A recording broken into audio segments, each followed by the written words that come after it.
Ya, Assalamualaikum warahmatullahi wabarakatuh. Sampai ketemu lagi di kuliah online dengan mata kuliah perencanaan pabrik. Kita langsung ke presentasinya.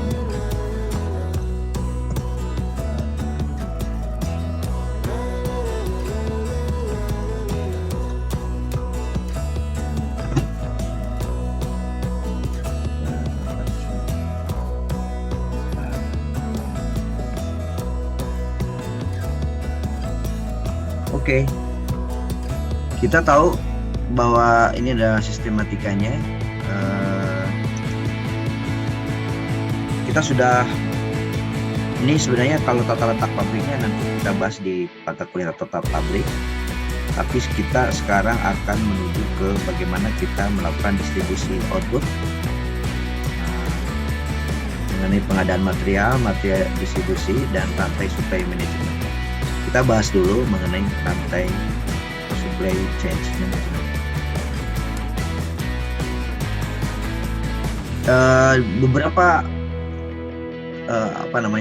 Beberapa mata kuliah itu sudah dibahas ya. Nah, sekarang ini kita bahas mengenai rantai supply chain management atau rantai pasok, manajemen rantai pasok. Sebenarnya literatur dari berbagai di dunia melakukan penelitian mengenai rantai supply ini sudah dikembangkan oleh beberapa para peneliti. Ya, salah satu literatur dan kebetulan memang disertasi saya di kampus di Malaysia itu terkait supply chain management. Jadi ini memang bidang yang sedang saya geluti. Terkait dengan ini ada beberapa literatur semacam Tom Davis tahun 93 itu mengenai effective supply chain management di Hewlett Packard. Nah, kemudian ada Global Change dari Bruce dan banyak lagi yang lain ini. Dan sebenarnya saya sedang melakukan studi riset dari buku-buku atau jurnal-jurnal yang sudah dilakukan ini per tahun, dari tahun 93, 95, 99, 2020, tahun 2000, tahun 2001, 2004, banyak lagi. Nah, ini saya belum selesai untuk memetakan apa itu supply chain itu sampai tahun sekarang. Udah dibaca sebenarnya, belum dimasukkan sih. Pembahasan saat ini mungkin akan mengacu ke pertama historical supply chain management, misalnya masa peperangan, kebutuhan logistik, kelemahan dan logistik, timbulnya kebutuhan pengolahan rantai pasok. Ini cerita awal historical dari supply chain management. Kemudian nanti kita bicara mengenai pengertian rantai pasok dan supply chain secara umum. Sebenarnya kalau mau diperdalam lagi, kita akan bahas mengenai bagaimana memanage supply chain, tapi kita kayaknya tidak mungkin sampai ke arah sana. Tapi mungkin perlu diketahui banyak mengenai setelah materi ini, ya hanya cuman satu pertemuan mengenai supply chain management ini. Nanti kita bisa mencari, kalian kalau mau perdalam tinggal mempelajari beberapa hal seperti ini, adalah misalnya bagaimana memanage supply chain, membangun pengolahan rantai pasok, menjaga line balancing rantai pasok, menyusun rencana kegiatan supply chain, anggaran biaya supply chain, memonitor pelaksanaan supply proyek infrastruktur, memonitor kegiatan supply chain, kebocoran close to. Nah, kemudian analisa risiko mengenai ISO 28001. Dan kemudian bidang bagaimana memanage supply chain.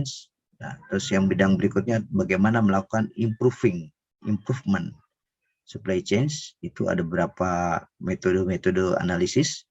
Contoh misalnya dengan menggunakan Six Sigma, The Mic, kemudian alternatif peningkatan kinerja, pemanfaatan tools 7 tools atau metode lean supply chain, evaluasi kinerja, evaluasi distribusi, SDM, dan lain-lain.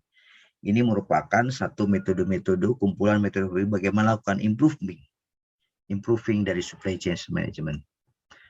Dan berikutnya kita akan kalau nanti memperdalam lagi, ini kita hanya mengulas saja karena tidak mungkin cukup waktu yang dipakai. Kalau ingin memperdalam, ya silahkan tunggu tanggal mainnya mengenai training mengenai supply chain itu sendiri. Itu bagaimana kita mengukur kinerja rantai pasok, itu ada metode-metode yang bisa kita pakai mengukur kinerja rantai pasok melalui aset, utility, rantai pasok, rantai kinerja rantai pasok, stock out, lead time, take time, procurement time, data communication, availability, smooth communication. Terus kemudian ada renew growth, misalnya product return, buffer stock, AQA, AOQ. Kemudian cost, misalnya terkait dengan cost, itu smart payment, productivity, terkait dengan quality time delivery, misalnya tadi DPMO, Six Sigma tadi, Lean Supply Chain juga. Dan juga ada lagi score. Itu banyak metode-metode bagaimana mengukur kinerja rantai pasok. Yang berikutnya sebenarnya bisa saja kalau mau perdalam sampai ke sana. Tapi kita tidak sampai sini ya. Ini hanya ulasan saja mengenai desain, bagaimana kita mendesain supply chain manajemennya. Pertama adalah memetakan dulu proses, memetakan proses informasi, memetakan proses pembayaran, memetakan permasalahan dan kebutuhan kinerja. Baru kita merancang desain enterprise architecture, kemudian desain interface informasi formulir, kemudian desain teknologinya, closed loop, manajemen design of supply chain itu Six Sigma, DMAU, DV, kemudian distribution route design itu di kelompok design supply chain. Dan memang kebetulan bidang yang disertasi saya mengenai desain supply chain. Kemudian implementasinya, bagaimana implementasi dari supply chain? Itu contoh, misalnya kita bahas terkait dengan contoh-contoh supply chain di dunia, kemudian implementasi rantai pasok supply di industri, manufaktur, orientasi supply chain, kemudian implementasi rantai pasok di tourismnya, ini contoh-contoh. Food supply chain juga, sustainability supply chain, dan mengelola global supply chain management. Ini pembahasan mengenai implementasi supply chain. Dan berikutnya bisa kita lanjut mengenai organisasi supply chain. Kita bandingkan beberapa organisasi supply chain di beberapa perusahaan di dunia. Bagaimana mengelola supply chain. Dan terakhir mungkin kita akan bahas mengenai bagaimana sistem supply chain management ini pada masa yang akan datang. Salah satunya adalah kemungkinan PPIC di satu pabrik itu kalau supply chain manajemennya sudah berjalan itu tidak diperlukan lagi. Jadi dikelola, dibutuhkan, tetapi dikelola sesudah teknologi otomatisasi atau dengan teknologi artificial intelligence. Dan beberapa ide pengelolaan supply chain sesuai dengan era revolusi industri 4.0 dan 5.0. Nanti, nah ini kita akan bahas mengenai ke depan supply chain management secara masa yang akan datang, itu pengelolaannya bagaimana. Kalau kita secara esensi dari supply chain management adalah merupakan bagaimana memanage aliran atau flow management. Nah, kalau kita lihat dari, ini belum diberesin ya, belum terkait dengan di dalam internal dulu. Kita bahas mengenai internal dalam sebuah perusahaan, dalam sebuah industri, dalam sebuah pabrik. Tentunya kita akan bisa melihat beberapa storage yang ada di internal kita. Itu pertama adalah storage dari material bahan baku. Kemudian ada work in process storage, jadi gudang di dalam proses produksi. Yang terakhir adalah gudang produk jadi. Jadi ada selalu di dalam ini ada 3 proses. Proses pertama itu material dari storage itu sendiri atau bahan baku, itu perlu ada logistik. untuk menjamin bahwa material storage itu selalu aman. Yang jangan sampai pada saat kita ini terjadi kekosongan dari material tersebut sehingga itu logistik memenuhi itu semua itu tidak ada sehingga terjadi macet. Contoh misalnya di industri di kegagalan logistik ini, contoh mungkin di pabrik gula yang ada di Majalengka, Kuningan tidak ada, Majalengka, Cirebon, Indramayu itu, Indramayu ada nggak ya? Mungkin di Cirebon kali. Itu banyak pabrik gula yang tutup karena tidak mampu memberikan material storage atau tidak mampu mensupport bahan baku untuk memproses jadi gula. Ya, ini banyak pabrik-pabrik di sekitaran Cayu Majakul ini tutup gara-gara itu. Nah, itu adalah pekerjaan logistik. Kemudian lari ke storage. Nah, storage ini setelah diproses, kemudian baru ke produk jadi. Nah, produk jadi ini sehingga gula-gula ini bisa dipasarkan atau disupport ke industri yang lain. Nah, pengelolaan ini kan dibutuhkan, sementara ini masih menggunakan PPIC, kan, Planning Production Inventory Control. Tetapi untuk scope yang lebih luas lagi, itu butuh satu manajemen yang lebih luas lagi, lebih komprehensif. Sehingga kalau kita lihat tuh, ini misalnya industri yang lain misalnya tadi gula menghasilkan misalnya kue ini ada tepung terigu, ini tepung terigu gitu kan. Nah, semua saling berkelanjutan antara industri dengan industri yang lain, itu perlu dibutuhkan suatu manajemen, flow manajemen ini atau manajemen aliran dari semua produk ini sehingga menghasilkan produk yang sangat yang bisa dijamin bahwa kelancarannya, produknya bisa berkualitas. Nah, itu dikatakan bahwa perlu ada supply chain management. Ini 2001, ini belum yang lain. Nah, ini bisa menghasilkan customer produk, misalnya ini gula, ini bukan gula, ini produk-produk yang ujungnya gula kan bahan baku ya. Gula bahan baku, kemudian menghasilkan apa, misalnya ini contoh aja nih, bahan baku ini terigu, misalnya ini industri apa, nanti disupport lagi ke industri yang lain. Nah, ini kan lebih ke distribusi. Nah, ini lebih ke distribusi logistik untuk pasar. Jadi sebenarnya supply chain management in corporate itu bisa dilakukan untuk mengendalikan ada dua hal. Pertama adalah terkait dengan production. Production itu lebih kepada PPIC, Planning Production Inventory Control. Nah, terkait dengan logistik dan distribusinya saja. Nah, dari setiap logistik ini atau setiap supply chain corporate ini bisa berhubungan dengan supply chain corporate di pabrik lain, di mana ini juga pasti dihadapkan hal yang sama. Jadi planning production inventory control antara logistik sama distribusi juga.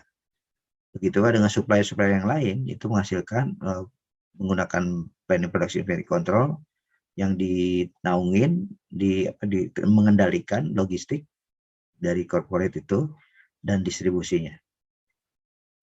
Nah, begitu pula dengan ini juga terkait berhubungan menyalurkan produk yang ada di production ini akan disalurkan ke distributor, di mana distributor ini permasalahannya berikutnya adalah mengenai logistik juga dan juga distribusi. Jadi apa sih bedanya logistik dengan supply chain? Jadi logistik, nah ini apalagi kalau global nih, global dari produk branding worldwide, misalnya contoh Nike itu kan memproduksinya dari berbagai negara. Ada bahan bakunya diproduksi dari misalnya mana gitu. Terus kemudian bagian tertentu dari mana, tapi nanti digabungkan atau diproduksi di Indonesia, contohnya Nike. Setelah Nike-nya udah jadi, barangnya udah jadi, sepatu Nike, itu dikirim lagi langsung didistribusikan ke tempat-tempat distribusi penjualan. Jadi penjualan, jadi dia manage, desainnya tetap dari Nike. Jadi dia cuma modal desain, kemudian baru pabriknya di berbagai negara. Bagian alas sepatu diproduksi mana, dari negara mana, ini dari negara mana. Tapi nanti di assembling atau dirakitnya di pabrik di Indonesia, contoh. Nah, contoh itu nanti tinggal dari Indonesia dikirim lagi ke negara-negara distribusi yang ada di seluruh dunia. Nah, jadi Nike itu pegawainya cuma ada 50 orang, tapi dia bisa mengendalikan partai yang sangat besar seluruh dunia. Jadi siapa sih sebenarnya yang bisa mendirikan organisasi yang menginisiasi dari supply chain itu sendiri? Bisa juga production company-nya, misalnya produksi tadi kayak sepatu, produksi company-nya apa dulu, itu bisa menjadi inisiator dalam mengendalikan supply chain. Jadi mengendalikan supply chain itu dari pasokannya, suppliernya, sampai ke distributornya, dikendalikan semua. Atau bisa juga inisiator dari supply chain ini dikendalikan oleh marketing distribusi company. Contoh kayak Walmart atau industri marketing distribusi di bidang buku itu.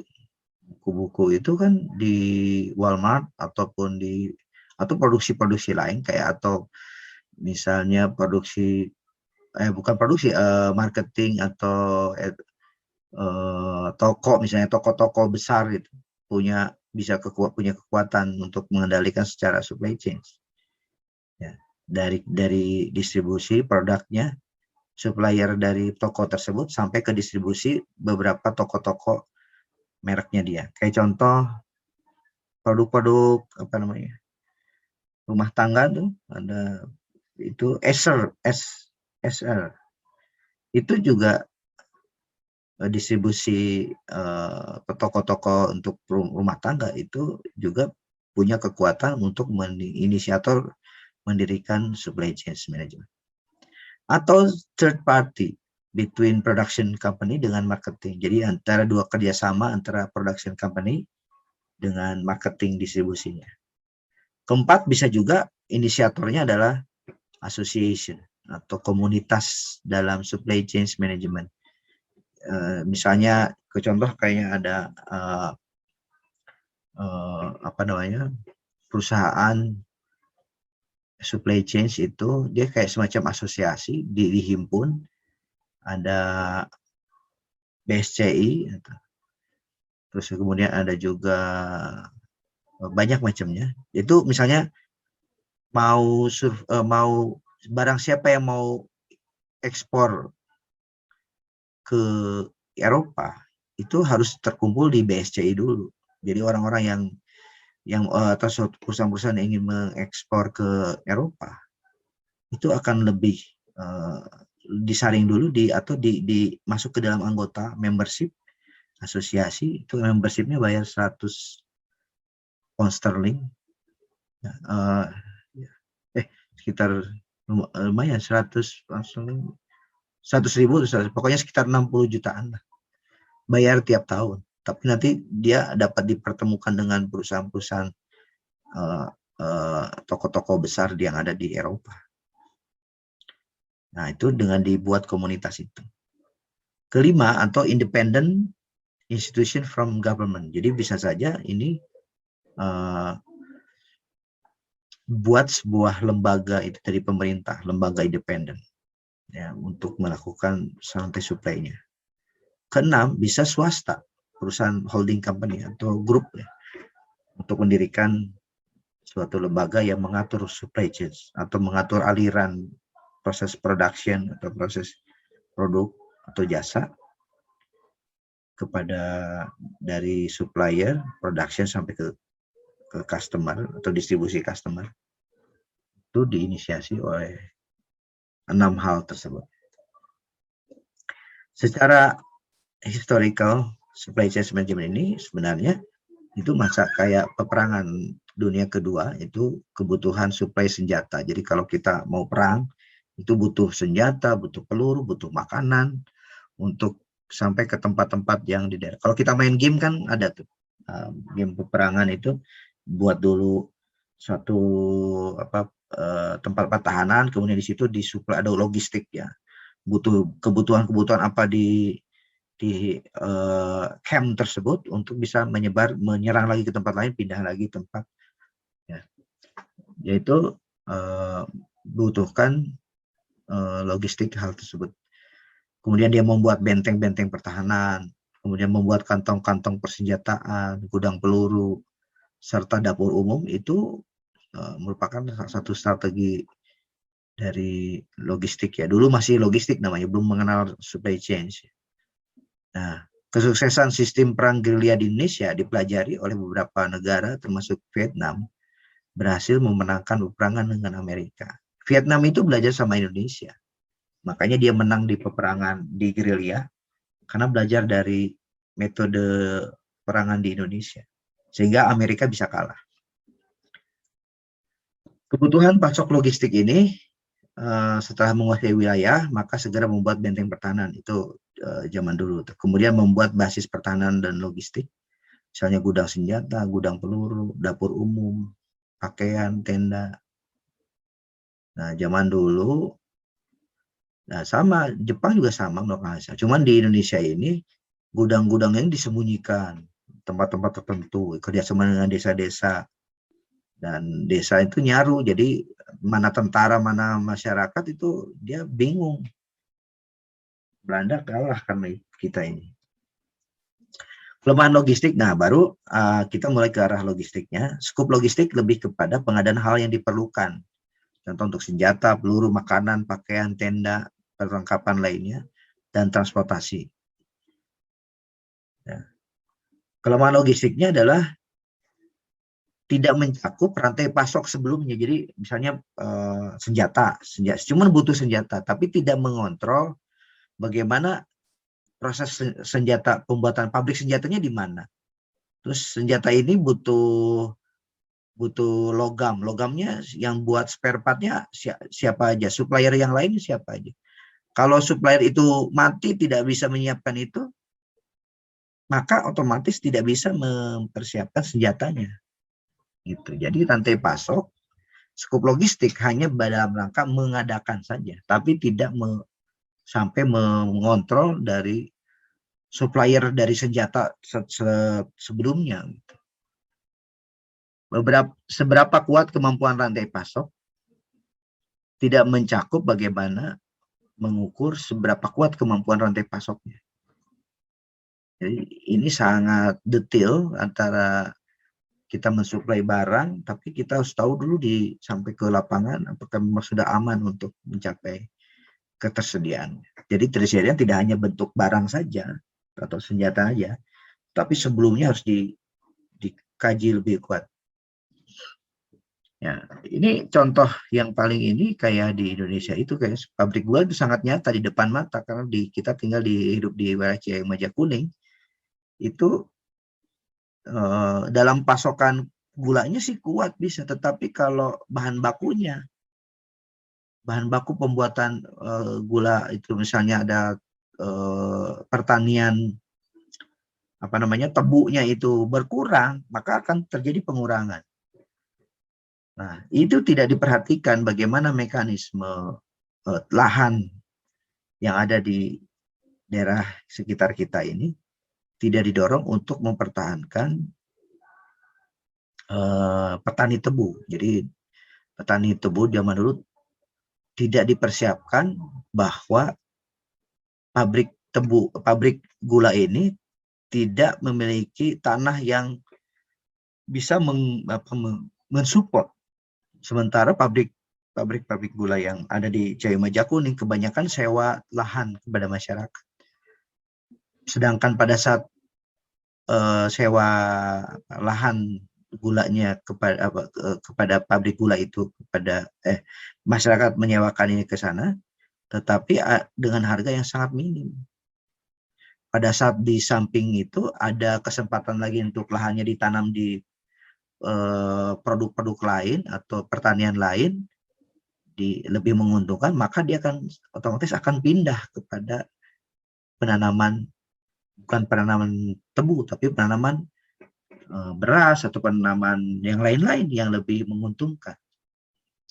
Sehingga mulailah berguguran beberapa lahan-lahan di Ciayu Majakuning, pabrik Ciayu Majakuning, karena tidak adanya support, tidak adanya petani yang mau menyewakan lagi kepada pabrik gula. Nah, itu masalah menjadi kenapa logistik ini, perbedaan logistik sama rantai supply nanti ya ke depan. Seberapa kuat kemampuan rantai pasok, terus kemudian kecepatan proses. Nah, ini dari terhadap pengukuran bagaimana secara secepat apa bahan produk ini bisa disiapkan ke lokasi beras. Menggunakan transportasinya apa, jalurnya kemana, biayanya berapa. Masalah rute juga masih menjadi pembahasan juga di dalam supply chain. Tapi kalau di logistik tidak mencakup ini. Kelancaran pengadaannya, kemudian teknologi yang diperlukan. Teknologi yang diperlukan kalau zaman sekarang udah pakai digital kan. Orang pesan pakai digital, kemudian lempar, otomatis dia terkontrol semua dari seluruh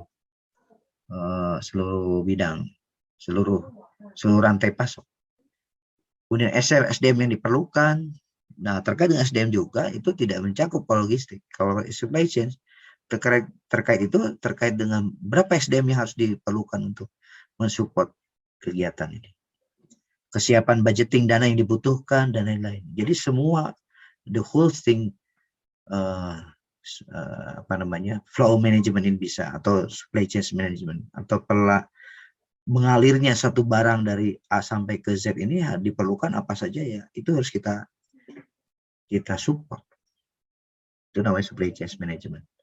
Jadi perubahan dari tadinya logistik berubah menjadi ke supply chain dengan cakupan yang lebih luas, cakupan yang lebih besar, dan pendalamannya juga. Jadi kebutuhan pengelolaan, jadi sehingga pola yang tadinya logistik berubah menjadi pengelolaan rantai pasok. Dengan begitu banyak permasalahan proses logistik yang perlu dilakukan untuk mengelola yang lebih luas dan lebih dalam, mengisi kekosongan antara suatu rantai pasok. Contoh, memetakan rantai pasok. Ini jalurnya kemana sih? Ini dari sini ke sini, siapa aja yang berperan di situ, industri mana aja.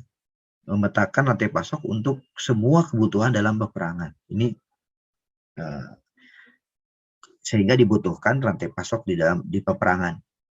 Kemudian menghitung semua kebutuhan dari total permintaan hilir sampai kepada kebutuhan raw material di hulu.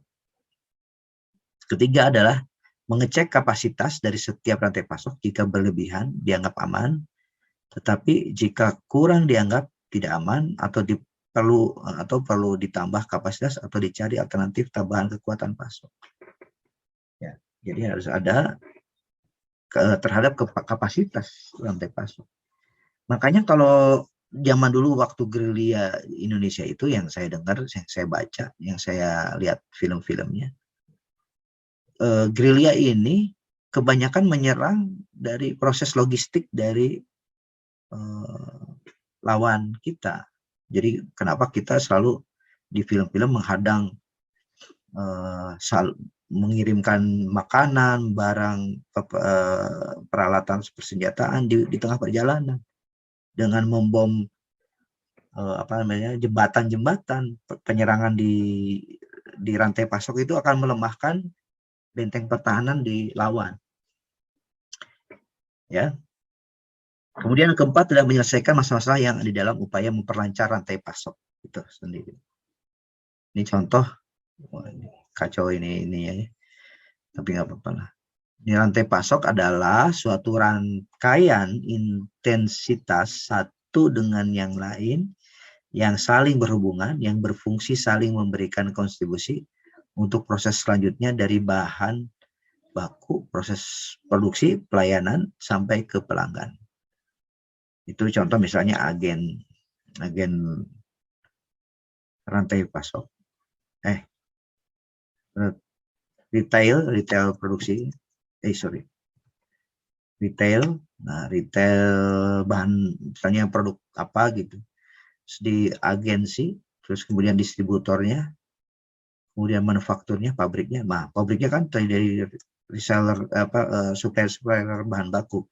Ini terbuat dari ini juga disupport sama produksi apa dan sebagainya. Ini sudah merupakan rantai pasok. Oke, kita pengertian rantai pasok ini kayak contoh seperti ini ya. Pabrik HPH itu kan pemilik lahan kayu misalnya, diproduksi, diambil diambil kayunya, kemudian di pabrik kayu jadi triplek ke toko kayu, jadi triplek ini baru masuk ke manufacturing kedua, berikutnya.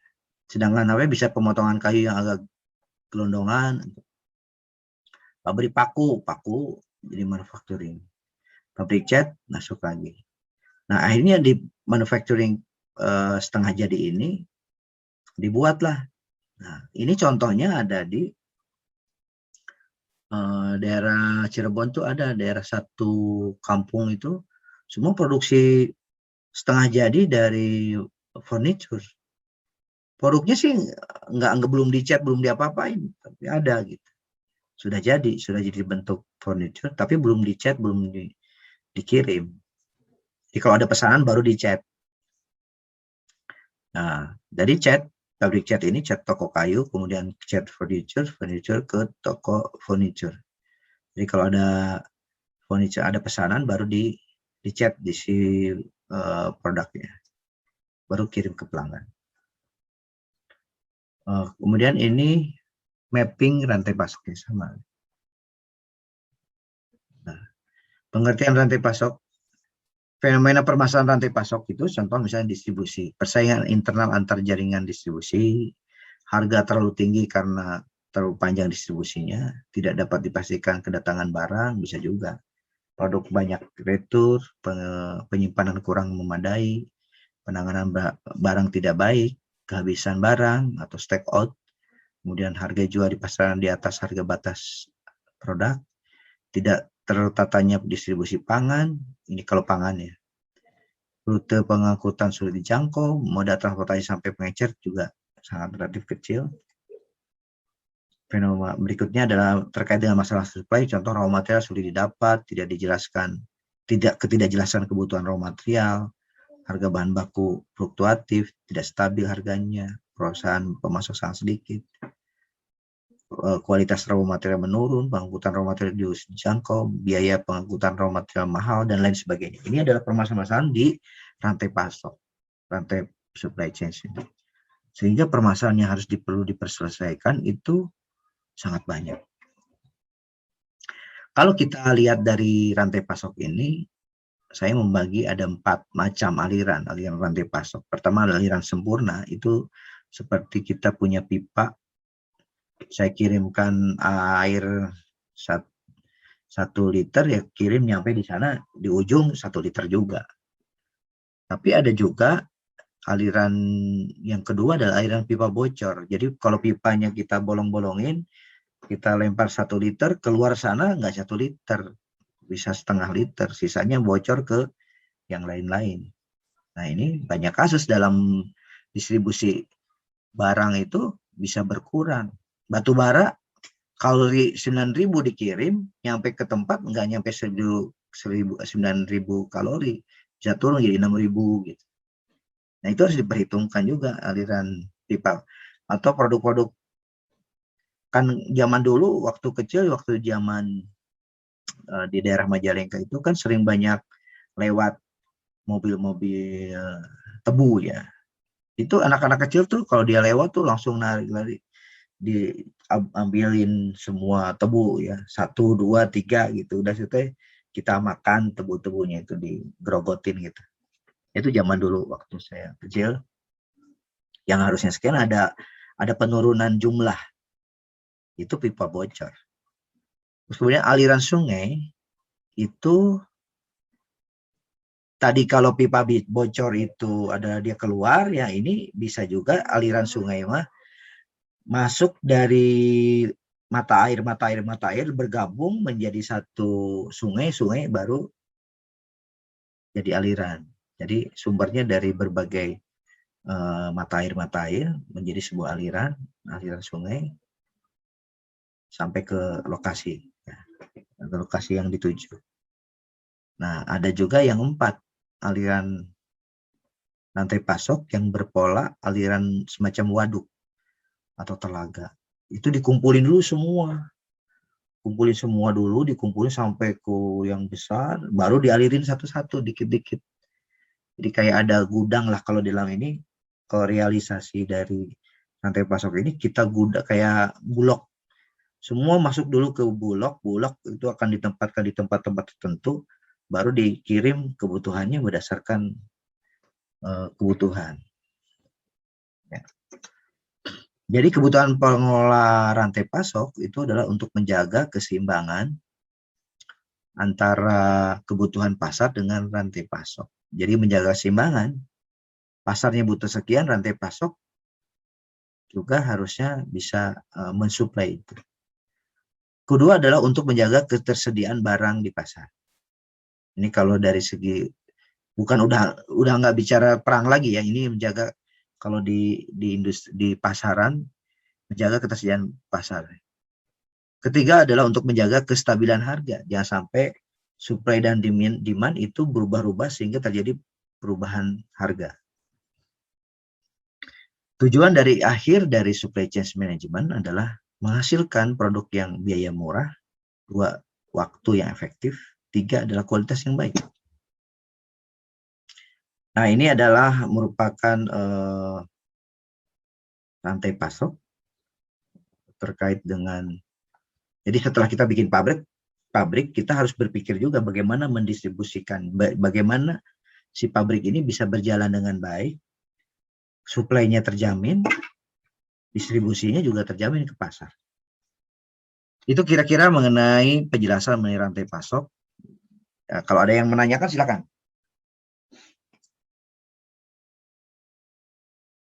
Ada yang ditanyakan?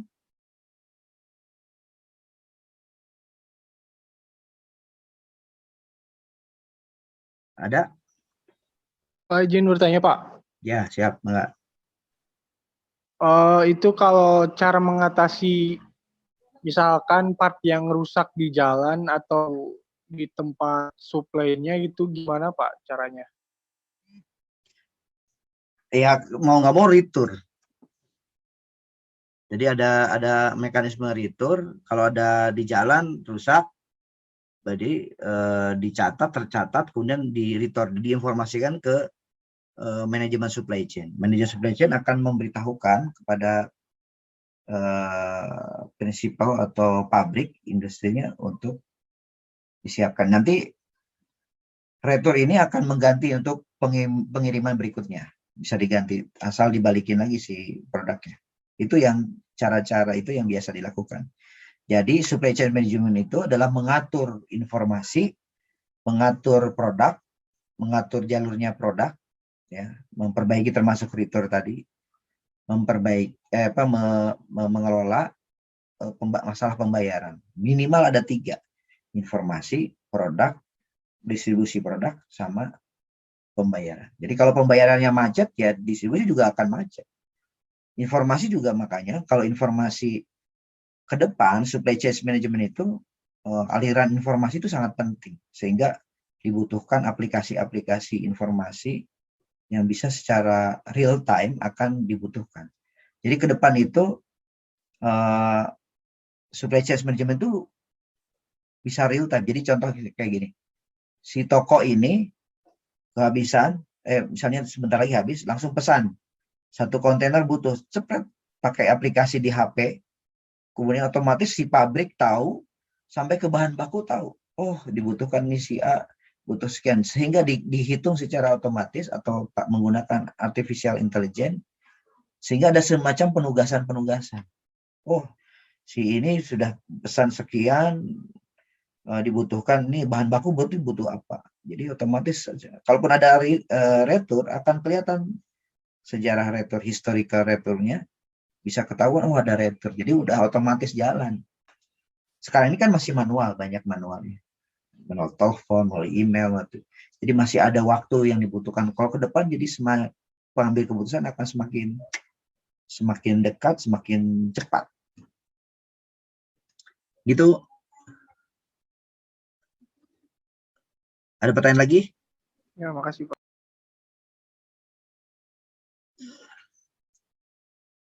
Kalau kita, ini karena saya bidang sekarang ini pendalaman S3 saya tentang supply chain, itu menarik. Menariknya banyak Indonesia ini tidak dikelola dengan baik dari sisi supply chain-nya. Nah, contoh misalnya terkait dengan pangan, sudah ada memang di Bulog itu, sebenarnya sudah ada. Ya, cuman realita di lapangan masih tetap di luar yang Bulog itu yang bekerja. Terus kemudian rantai pasok otomotif itu sekarang belum ada sampai sekarang. Saya dapat ada kabar mau dibikin, cuman baru wacana, belum solve. Tentang pariwisata, tentang semua hal itu bisa dikaji secara rantai pasok tadi, supply chain management. Termasuk misalnya di sekolahan, kampus, itu menjadi penting. Ada pertanyaan?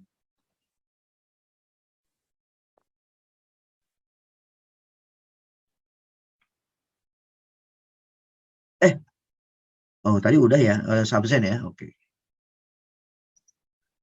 Ke depan kita akan bahas supply chain management, baru kita lebih ke marketing. Bagaimana kita membangun, kita back mundur, bagaimana membangun sebuah industri dari sisi marketing, bagaimana memarketingkannya, bagaimana melakukan strategi menjualnya, termasuk strategi bisnisnya. Dan ke depan lagi kita akan coba memberikan pengetahuan bagaimana kita membuat proposal rencana bisnis atau bisnis plan. Jadi kalau mau bikin pabrik tuh harus punya bisnis plan, ini. Bahan berapa, punya berapa, orangnya berapa dan sebagainya. Itu menghitung kira-kira HPP-nya berapa, harga pokok produksi berapa, harga jual untungnya berapa, kira-kira kalau terjual sekian. Ya, ini lebih ke perencanaan pabrik sampai ke keuangan. Jadi keuangannya simpel dan orang teknik juga langsung bisa ngerti. Nggak perlu harus belajar akuntansi dulu lah.